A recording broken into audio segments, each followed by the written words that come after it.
A continuación está el doctor Lenin Pavón Romero. Él es doctor en ciencias con especialidad en inmunología, actualmente el jefe del laboratorio de psicoinmunología en la Dirección de Investigaciones en Neurociencias del Instituto Nacional de Psiquiatría Ramón de la Fuente Muñiz. Él nos va a hablar acerca de aspectos multidisciplinarios del paciente con obesidad, inflamación y psiquiatría. Pues voy a aprovechar que van colocando la presentación, pues para primeramente agradecer la amable invitación del doctor Ferat, así como el foro de la Academia Nacional de Medicina. Y pues yo creo que esta mañana ha sido bastante interesante en el sentido de los temas que hemos ido puntualizando sobre la obesidad. Yo espero que mi charla ayude a aclarar algunos puntos y en otros, pues obviamente, como dice el doctor Eduardo, estoy apanicado. Ya no voy a desayunar por lo pronto el día de hoy. Pero, pues, aquí la parte importante es ver qué otros efectos adicionales a lo que ya han comentado sobre la parte de los aspectos inflamatorios impactan en otros ámbitos, en este caso, pues de la salud mental en el campo de la psiquiatría. De primera instancia tenemos que hablar de una palabra clave para poder hablar correctamente de estos aspectos. No todas las personas que tienen obesidad tienen problemas de índole psiquiátrico. Si bien en el instituto existe un axioma de trabajo en el que se dice que no existe enfermedad crónica sin enfermedad mental, y es un hecho, y obviamente el paciente llegó a esta condición de obesidad con un proceso crónico de malos hábitos y una serie de procesos metabólicos alterados que no han sido modificados de una manera consciente por él, pues obviamente no todos tienen los factores de susceptibilidad, y esta palabra es la palabra clave. La susceptibilidad en la condición psiquiátrica es profundamente significativa, debido a que el paciente psiquiátrico tiene condiciones genéticas, metabólicas, ambientales, procesivas, de estructura del sistema nervioso que lo conlleva o lo favorece a que desarrolle el cuadro psiquiátrico. Aquí hemos estado hablando en las charlas previas, se ha mencionado la importancia de la respuesta inflamatoria y es un tema del que vamos a seguir hablando, pero obviamente si el paciente no tiene estos factores de susceptibilidad, a pesar de que tenga los elementos que conlleven a una predisposición y los factores ambientales coincidan con este proceso, pues simplemente el paciente no lo va a desarrollar. Entonces tenemos que hablar necesariamente siempre de pacientes con una susceptibilidad incrementada. Ahora bien, cuando hablamos de un problema psiquiátrico, normalmente siempre nos referimos a condiciones neuroquímicas. En algunos casos, cuando ya se tiene un conocimiento más profundo, se sabe de la importancia que se tiene sobre la parte endocrina. Pero un elemento muy importante a considerar es que adicionalmente la respuesta inflamatoria ejerce un proceso muy importante sobre la función tanto del sistema nervioso como del sistema endocrino, y que cuando se encuentran interconectadas por procesos alterados de su funcionamiento, se dice que hay una desregulación de las interacciones neuroendocrino-inmunológicas que predispone, en el caso de las personas susceptibles, pues a una condición psiquiátrica que pudiera ser, pues obviamente, de interés clínico y que es lo que nos reúne el día de hoy. Como ya hemos visto, pues obviamente la obesidad nos va a generar un proceso inflamatorio, el cual pues obviamente genera una serie de afectaciones en diferentes órganos. Pero la parte importante es saber de qué rango de índole inflamatoria estamos hablando. Si hablamos de una concentración por debajo de 10 nanomolar, es como lo que estudiamos en nuestros libros de inmunología en la Facultad de Medicina. Esto se refiere perfectamente bien a cómo los macrófagos llegan, forman estructuras definidas, limitan o remocionan la fuente antigénica y de esa manera pues pueden tranquilamente generarse un proceso como el que está descrito en los libros. Se vuelve más complejo cuando la concentración se vuelve 10 nanomolar porque entonces el efecto se vuelve sistémico y empezamos a ver el efecto de las moléculas inflamatorias no solamente sobre el tejido de interés, sino que adicionalmente empezamos a ver sus efectos negativos en otros diferentes órganos. Y el COVID nos ha permitido, pues obviamente, hablar mucho más fácilmente de que también esas citocinas pueden llegar a tener fenómenos negativos totalmente tóxicos cuando la concentración llega a mucho mayor a 10 nanomolar y entonces tenemos ahí el efecto de la hipercitocinemia o lo que se conocía cuando se empezó a hablar de esto en el COVID, la tormenta de citocinas, y esto obviamente puede desencadenar procesos tan negativos pues como la muerte. Pero nos vamos a situar en el rango del 10 nanomolar y lo que tenemos que entender es qué sucede con esa presencia de moléculas inflamatorias desde el punto de vista sistémico. Todos, absolutamente todos nosotros, toda nuestra especie, todos los mamíferos, tienen una respuesta fisiológica al estrés. Esta no es ni buena ni mala, es simplemente un mecanismo más de los que desencadenan nuestro cuerpo para poderse adaptar al entorno. Y esta parte es bien importante. Después de que nos estresamos, lo que sigue es adaptarnos y eso nos da una ventaja evolutiva y pues obviamente nos permite poder contender adecuadamente contra nuestros elementos cotidianos del entorno. Aquí la parte importante es entender lo que sucede desde el punto de vista fisiológico. Cuando nosotros alcanzamos la concentración 10 nanomolar, estas citocinas pueden interactuar con receptores específicos que se encuentran ubicados en el sistema nervioso y esto le hace saber al sistema nervioso central, al cerebro, en 4 milisegundos que tiene que generar una serie de adaptaciones moleculares. Entre ellas, pues obviamente la generación de una respuesta neuroquímica, una respuesta neuroinmunológica, una neuroendocrina e imagínense pues obviamente al cerebro presionado por hormonas, neurotransmisores, citocinas, tenemos ahora que tener una modificación de la conducta. Dentro de las respuestas neuroendocrinas más significativas está la activación del eje hipotálamo, hipófisis, adrenales. Y de esta manera pues se puede cerrar el circuito, entendiendo que las células de la respuesta inflamatoria tienen receptores para glucorticoides. ¿Para qué nos sirve esta respuesta o cómo fue diseñada esta respuesta? Esta respuesta inicialmente fue diseñada para poder contender ante la presencia de estímulos como los depredadores, de manera tal que cuando aparecía este estímulo, pues obviamente lo que sucedía es que se elevaban las citocinas proinflamatorias a esta concentración 10 nanomolar y le generaban al cerebro una presión para que se produjeran neurotransmisores, se activara el eje hipotálamo adrenales y los neurotransmisores le ayudan a tomar decisiones rápidas al individuo y los glucorticoides le permitían tener mucha glucosa disponible en ese momento pues para poder contender ante esta decisión. La decisión era muy simple, me quedo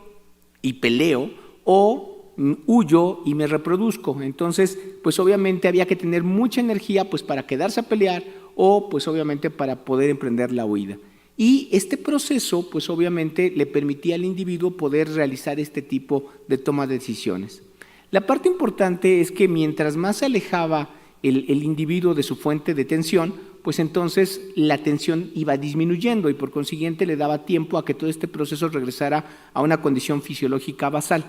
La parte importante de este proceso es que no es gratuito. Seguimos estresándonos, si bien no ante la presencia de depredadores, ante una serie de estímulos, y lamentablemente esta elevación de citocinas proinflamatorias y el incremento de glucorticoides como resultado de la activación del eje hipotálamo y adrenales le genera un costo al cerebro, generando en los individuos que nos estresamos, pues obviamente un fenómeno que se denomina sensibilización central. Esa sensibilización central termina siendo un incremento en la densidad de receptores para moléculas inflamatorias y para glucorticoides, particularmente en hipocampo e hipotálamo, lo cual nos vuelve más sensibles a estímulos menos tensionantes en cuanto a su intensidad, pero nos induce en nosotros una respuesta mucho más intensa desde el punto de vista metabólico de todos los mecanismos que acabamos de mencionar. El problema radica en el hecho de que actualmente nosotros no enfrentamos estímulos agudos, sino estamos sosteniendo la presencia de estímulos crónicos cotidianos que nos están generando un proceso continuo de tensión y que esa tensión la vamos a traducir como un mecanismo inflamatorio porque está induciendo la producción de IL-1, TNF-alfa e interleucina 6. ¿Por qué células? Literalmente por casi todas las células de nuestro organismo que tienen la capacidad de producir estas moléculas inflamatorias ante la presencia de lesiones o irritación. Aquí la parte interesante es que se repite el mismo mecanismo que en el estrés agudo. Se elevan las citocinas proinflamatorias, alcanzan una concentración 10 nanomolar, le generan al cerebro una respuesta o le inducen en el cerebro una respuesta neuroquímica, neuroinflamatoria, neuroendocrina y obviamente conductual y se activa el eje hipotálamo hipófisis adrenales, entre otros mecanismos adicionales y entonces empiezan a producir glucorticoides con la intención de limitar la producción de moléculas inflamatorias. Lamentablemente, el estímulo crónico no desaparece en cuestión de segundos o minutos, sino que persiste. Y entonces empezamos a ver la coexistencia de moléculas que deberían ser antagónicas y limitarse mutuamente. Entre ellas, pues obviamente la presencia de glucorticoides y las moléculas inflamatorias. El hecho de que exista el estímulo estresante presente y no se desaparezca o no disminuya en su intensidad, hace que persista en la respuesta inflamatoria y entonces nuestro organismo, particularmente el sistema nervioso central, empieza a coexistir con la expresión de concentraciones significativas de glucorticoides y también de moléculas inflamatorias como el TNF-alfa que hemos visto reiteradamente en las diapositivas anteriores. Esto le está generando un proceso negativo hacia el sistema nervioso central, pero de primera instancia, en el proceso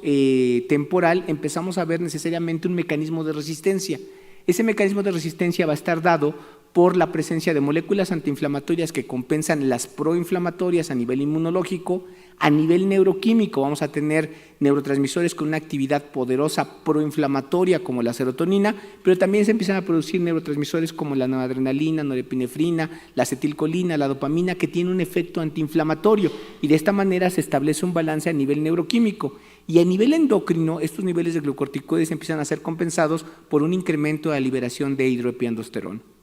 Entonces, este proceso empieza a generar un balance en toda la economía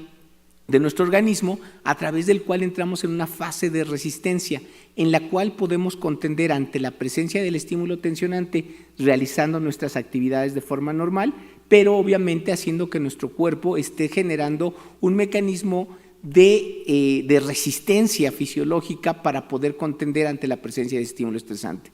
Dependiendo de nuestro fondo genético, tendremos una mayor o menor capacidad de estas interacciones neuroendocrinoinmunológicas y entonces, eventualmente, cuando llegamos al borde y en ese proceso empiezan a desregularse, vamos a empezar a ver la importancia que tienen los macrófagos de los que hemos estado escuchando en las diapositivas anteriores. Los macrófagos, cuando son activados de una manera sostenida desde el punto de vista inflamatorio, empiezan a generar una serie de moléculas como los intermediarios reactivos de oxígeno, pero esto lo hacen de manera normal, pues obviamente utilizando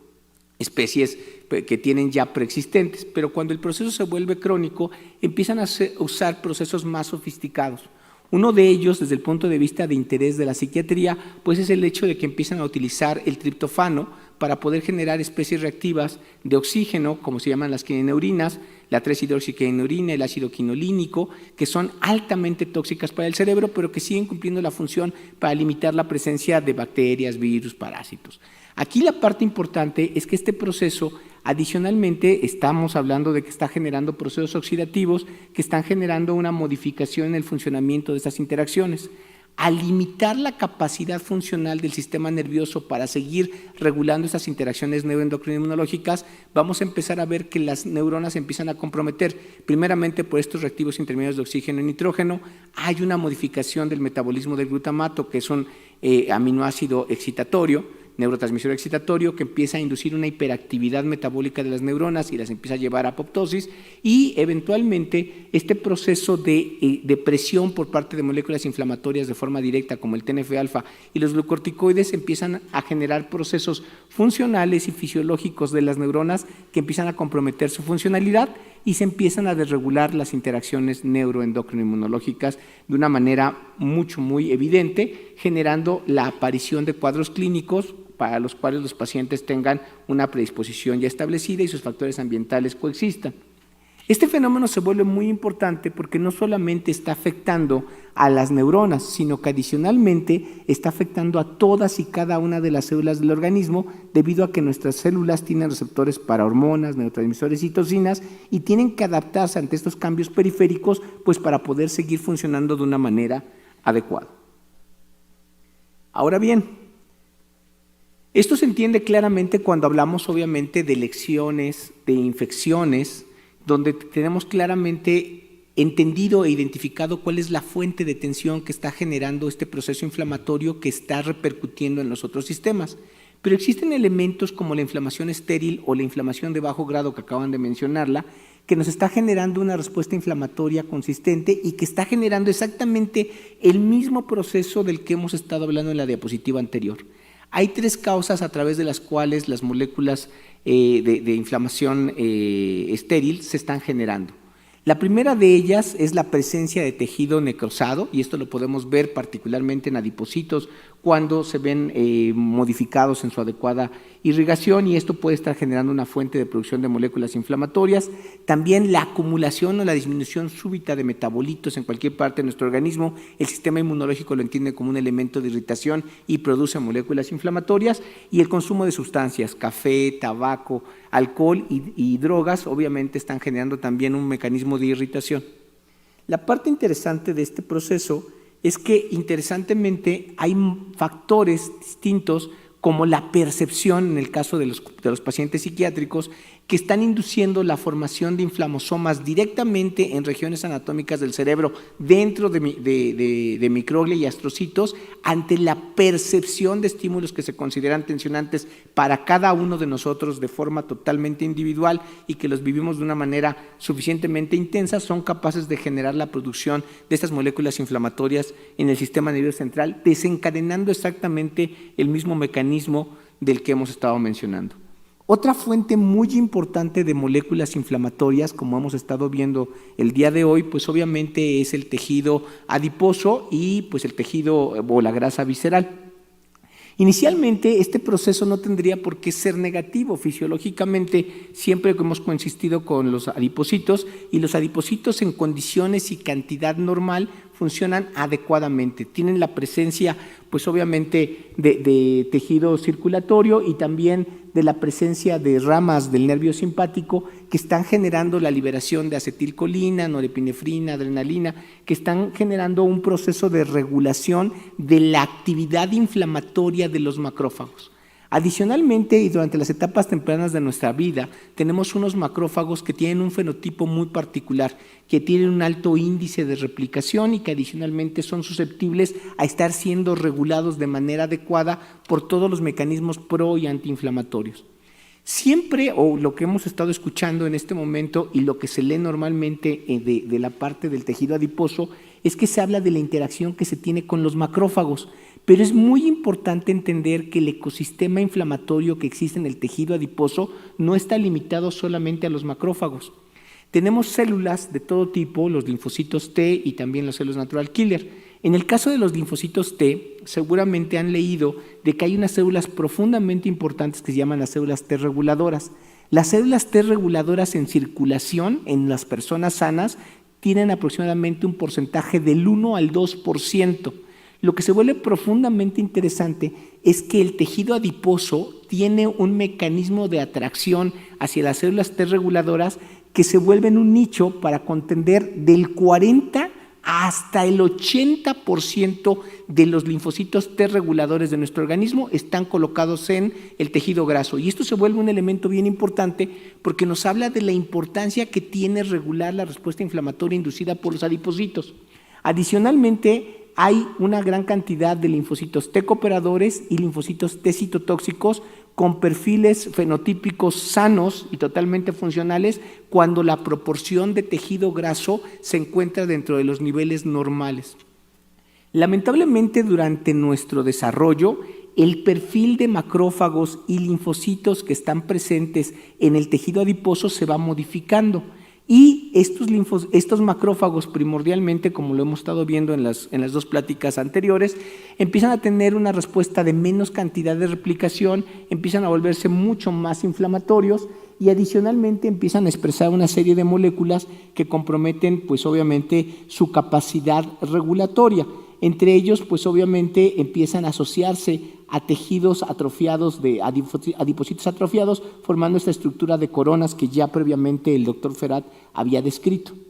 Una parte bien importante es que si vemos aquellos pacientes que tienen una buena proporción de tejido graso, vemos que tienen un ecosistema de tejido inflamatorio bastante interesante. Células T regulatorias, los linfocitos T reguladores en cantidad abundante, tienen escasos linfocitos T cooperadores,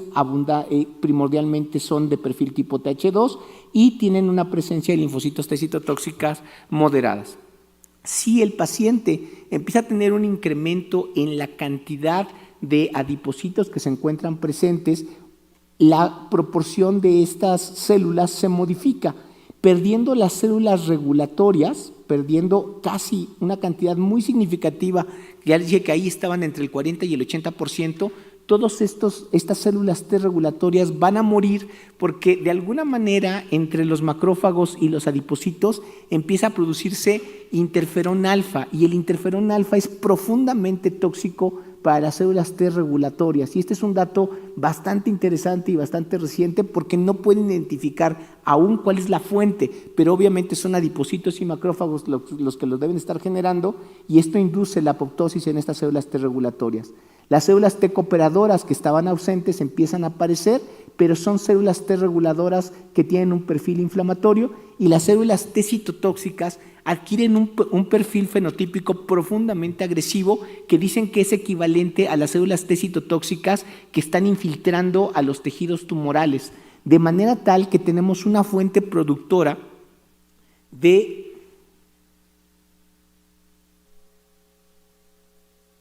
moléculas inflamatorias con una significancia bastante importante en el tejido adiposo. Existe en la literatura una sugerencia que los linfocitos T reguladores que se encuentran en el tejido adiposo no son necesariamente iguales a los que se encuentran en circulación. Artículos recientes muestran que la presencia de helios y neutropilina 1, que dicen que son marcadores positivos del perfil funcional de las células T reguladoras, se mantienen desde el timo y que no tienen ningún tipo de modificación en cuanto a su función, en cuanto se incorporan al tejido adiposo. Una parte importante es que esta acumulación excesiva de grasa que presenta el paciente con obesidad está favoreciendo la presencia de hormonas que tienen un efecto inflamatorio sobre los macrófagos, volviéndolos profundamente activos, aumentando la expresión de las moléculas MHC clase 2 y adicionalmente pues favoreciendo una presión sobre los linfocitos T cooperadores que no estaban allí, sino que llegaron como resultado del cambio en el perfil de secreción de quimiosinas por parte del tejido adiposo,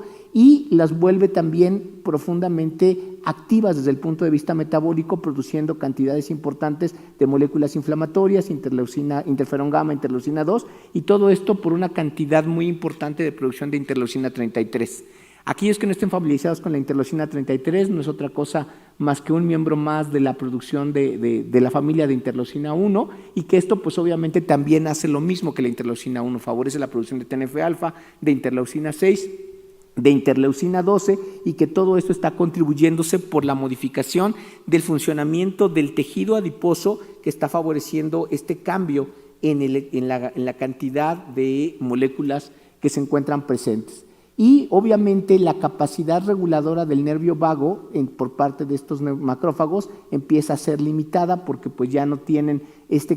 perfil benigno de las células de los macrófagos perivasculares, sino que tienen ya esta influencia tanto de las hormonas adiposas como del ambiente inflamatorio. Y un mecanismo antes de llegar ya a un proceso totalmente degenerado es que la exposición a lípidos de estos macrófagos expuestos a lípidos y que tienen un gran contenido lipídico en su citoplasma, es que empiezan a generar una producción de factor de crecimiento tumoral beta, el TGF-beta, y que esto intenta compensar el fenómeno inflamatorio que están produciendo estas moléculas. Aquí la parte importante de este proceso pues es que obviamente si esto no se regula, no se disminuye la cantidad de tejido adiposo, pues simplemente continúa en ese proceso y sigue generándose pues una exposición de mayor cantidad de moléculas inflamatorias hacia los linfocitos T, los T cooperadores y los T citotóxicos, debido a que estos macrófagos tienen un nivel de activación tal que empiezan a producir moléculas coestimulantes como el CD40, el CD80, CD86, y esto obviamente hace que estas células, tanto T citotóxicas como T cooperadoras, tengan un efecto mucho más activo y se empieza a involucrar la producción o la liberación de moléculas inflamatorias también por parte de las células natural killer. De manera tal que este ambiente que se vuelve tan adverso en los tejidos, en el tejido adiposo, está generando no solamente macrófagos altamente activos, sino que también está generando una presión inflamatoria sobre los linfocitos T cooperadores y los T citotóxicos, y está matando a los linfocitos T reguladores. Esta tabla me gusta porque obviamente ya explicándoles lo que está pasando y de dónde están viniendo toda esta influencia inflamatoria, estamos viendo que el paciente con obesidad está generando una batería de linfocitos cooperadores, linfocitos citotóxicos, células natural killer, adicionalmente a los macrófagos, y este proceso obviamente está generando una presión inflamatoria en el paciente. Adicionalmente, y para complicar todavía más el cuadro, estos linfocitos empiezan a adquirir un perfil de linfocito T extenuado PD1, y este linfocito extenuado PD1 se vuelve una pesadilla y que seguramente explica algunos de los hallazgos que nos comentaban los doctores previamente, porque esos linfocitos PD1 extenuados, FOXP3 obviamente, se vuelven interesantes porque este perfil se pensaba que se podía modificar con anticuerpos anti-PD1 y con tratamientos con glucocorticoides. Desde hace aproximadamente 2 años y como resultado de que este perfil de linfocitos T extenuados se volvía de interés clínico para los pacientes con COVID, pues obviamente se empezó a incrementar la investigación, y la noticia mala es que los pacientes que adquieren este perfil de modificación de sus linfocitos y se vuelven linfocitos T extenuados no se modifican. De manera tal que aunque hagan una cirugía bariátrica o aunque logren por cualquier medio disminuir la obesidad del paciente, el perfil inflamatorio se queda altamente activado en estos pacientes y nos vuelve un proceso pues obviamente de interés, porque hacen que el individuo tenga crónicamente una cantidad muy elevada de moléculas inflamatorias que están consistentemente generando una presión sobre el sistema nervioso central.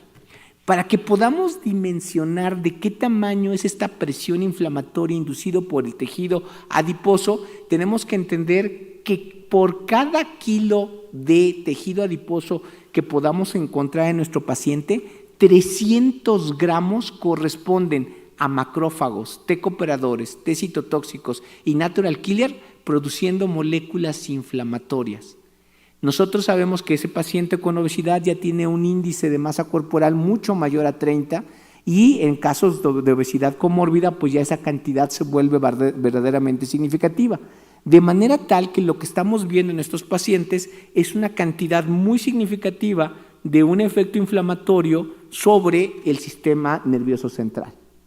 Tenemos que entender, como les decía en las primeras diapositivas, que estas moléculas inflamatorias están generando cambios neuroquímicos, cambios neuroendocrinos, están generando cambios neuroinflamatorios permanentemente sobre el sistema nervioso central, y que estamos viendo que esta combinación de TNF-alfa y glucorticoides es altamente tóxica para hipocampo y para hipotálamo, de manera tal que podemos encontrar en los pacientes que están sometidos a concentraciones elevadas de estas moléculas por periodos prolongados de tiempo, una disminución numérica y funcional en hipocampo y hipotálamo, que si tienen la susceptibilidad suficiente los puede predisponer a la aparición de cuadros psiquiátricos. Adicionalmente, otro factor que está generando presión, pues obviamente son los reactivos intermediarios del oxígeno, los cambios metabólicos inducidos por el fenómeno inflamatorio sobre los macrófagos periféricos, y que modifica el metabolismo del triptofano, disminuyendo los niveles disponibles de serotonina, favoreciendo la aparición de cuadros como la de depresión, pero también afectando cuadros como la síntesis el adecuado funcionamiento de la tetrahidrobiopterina, que tiene que ver con el funcionamiento de dopamina, y esto también está asociado a otros cuadros psiquiátricos. Y bueno, todo este proceso está sucediendo de manera simultánea como resultado de la respuesta inflamatoria. Mientras más intensa sea la respuesta inflamatoria y genere una hiperactividad del eje, nosotros iremos viendo no solamente cambios moderados en la actividad del eje hipotálamo-hipotálamo, sino que empezaremos a ver lo que les comentaba, una disfunción de la actividad neuronal con una hiperactividad de los mismos, y eventualmente una generación de apoptosis, llegando obviamente a generar daños verdaderamente significativos en las diferentes regiones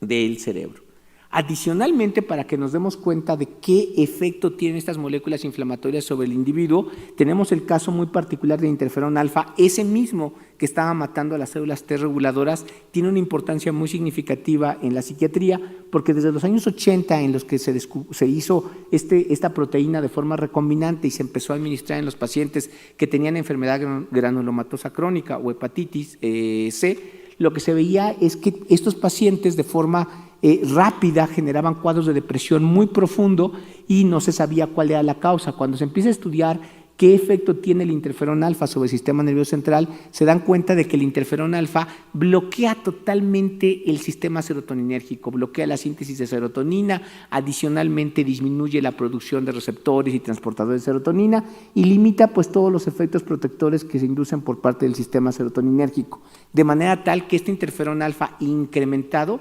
está alterando de manera significativa el efecto del sistema serotoninérgico, favoreciendo los trastornos conductuales característicos de los cuadros depresivos. Adicionalmente, la modificación de los niveles de las moléculas inflamatorias como el interferón gamma tienen que ver con la conectividad de las regiones en el cerebro, particularmente las regiones involucradas en la socialización, de manera tal que si existe una disminución de interferón gamma como la que se presenta en los pacientes deprimidos, es compatible con una desconexión de las regiones anatómicas en el cerebro que están asociadas a la conectividad. Y adicionalmente a este proceso, lo que estamos viendo es que estas moléculas inflamatorias también están generando un cambio muy significativo, muy importante desde el punto de vista clínico sobre el adecuado funcionamiento de las barreras. Y L1, TNF-alfa, interleucina 6 y así como otras moléculas inflamatorias están limitando la adecuada síntesis de 3 proteínas fundamentales: la claudina, la zona Locludens, la claudina, que están limitando el adecuado cierre de la barrera hematoencefálica, pero también de la barrera intestinal, generando con ello, pues obviamente también una hiperestimulación del sistema nervioso debido a que este tiene receptores pues para proteínas y péptidos, así como otros compuestos derivados de bacterias, virus, hongos y parásitos, y que están generando una sobreestimulación del sistema nervioso. Una ventaja de este proceso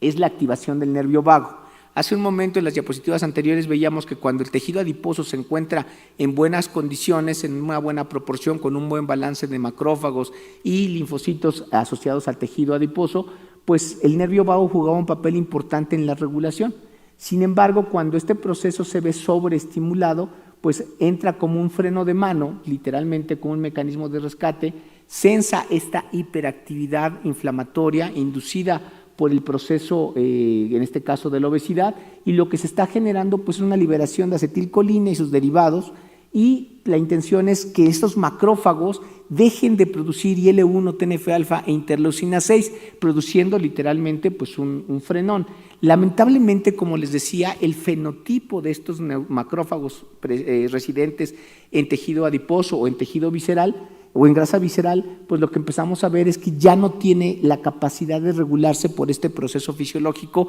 que es el arco antiinflamatorio vagal. Es importante saber que el nervio vago tiene una función muy importante porque el nervio vago puede compensar estos efectos negativos que hemos estado describiendo como resultado de la respuesta inflamatoria descontrolada. Si tenemos un buen tono de acetilcolina,